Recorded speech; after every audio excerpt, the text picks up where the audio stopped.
One of the first videos I uploaded to my channel was me sitting in front of my prehistoric iPhone and sharing part of my story pretty informally. But it's been a while, and there have been some developments, both in the quality of the content I'm able to put out, as well as in my thinking. So I figured I'd give it another go. First, a little bit about my background. I was raised as a sort of stereotypical evangelical kid, and have seen a lot of that landscape growing up. I'd been to Bible, Vineyard, Baptist, and non-denominational churches all before graduating from high school. When I was around 6 or 7, I remember being on the top bunk of my bunk bed and starting to cry because I thought I was a sinner and asked Jesus to forgive me. So I had always thought of that moment as when I converted. As far as my home life, I was really lucky to have great parents. There wasn't as much silliness as there might be in typical evangelical households, though part of that might have had to do with the fact that for us, it functioned more as a folk belief. We went to church, but reading the Bible and talking about spiritual things didn't occupy a lot of our time in day-to-day life. That doesn't mean there weren't toxic elements, though. My brother was skeptical from an early age, so when he first started expressing doubts, my mom and I sort of panicked and tried to guide him through the sinner's prayer again to make sure he was saved. I ended up growing out of this simplistic understanding of salvation, luckily. Another important thing to note, my brother and I were both exposed to apologetics early on. I'd watched Craig debates and read people like C.S. Lewis, Frank Turek, and Lee Strobel as a teenager. And here I am, an atheist now. My impression is that people who think a major solution to stemming the tide of apostasy is to get apologetics into people's hands earlier are going to be in for a rude awakening. Anyway, back to the story. From around the ages of 18 to 26, when I ended up deconverting, I began taking my faith very seriously. I practiced personal spiritual disciplines like prayer and Bible reading regularly, and ended up reading the Bible from cover to cover many times. This didn't feel like a chore,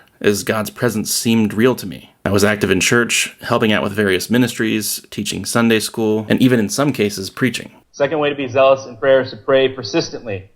So when I ask, what does that mean? What does it mean to pray persistently? I think in this passage there are two answers. It defines kind of the terms it's saying in the passage. The first answer is persistent prayer means praying at all times. Persistent prayer means praying at all times. After all, Jesus says at the beginning, we ought always to pray. And he also further interprets what he means by always when he says at the end that the elect cry to him day and night. So persistent prayer means praying at all times. The second thing it means, answer number 2, persistent prayer means praying with endurance. Persistent prayer means praying with endurance. In other words, don't stop crying to God day and night. Don't just start praying for a week, and then all of a sudden, like the New Year's resolution, it just drops off and never comes back.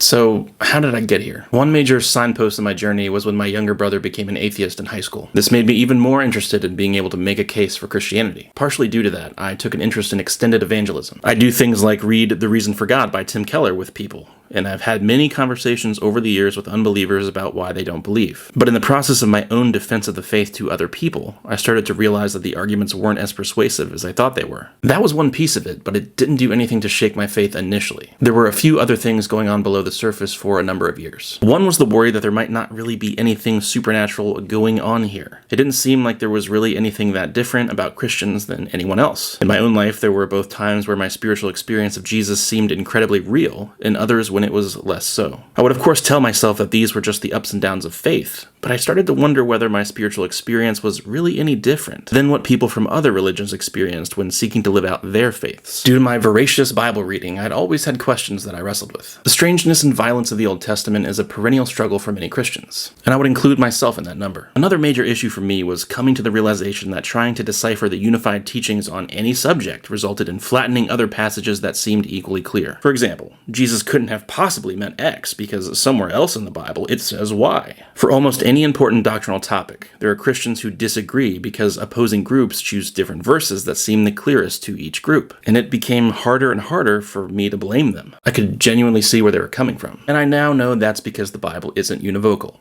Duh. But over time, I came to see the Bible more and more as a merely human collection of texts due to the myth, moral absurdities, conflicting details in theology, poorly evidenced central events, and prophecy pointing to Jesus. There are also personal items that cause me to look at the problem of suffering in a different light. When life beats you up enough, or you see life beat other people up enough, it tends to knock you out of your ivory tower, and leads to questioning the theodicies and defenses you previously relied on to explain why the world is this way. Anyway, I'd always been pretty skeptical of miracles even as a Christian. I was never amazed by the evidence for the resurrection on its own, though it still seemed solid to me. The more I learned, however, the weaker it seemed. And the pillars that help support that belief, like personal religious experience, confidence in divine inspiration, being pretty sure that God existed, etc., started to crack. And in the end, I lost my faith. I didn't consider myself an atheist until years after I deconverted, but that's where I am now. So there.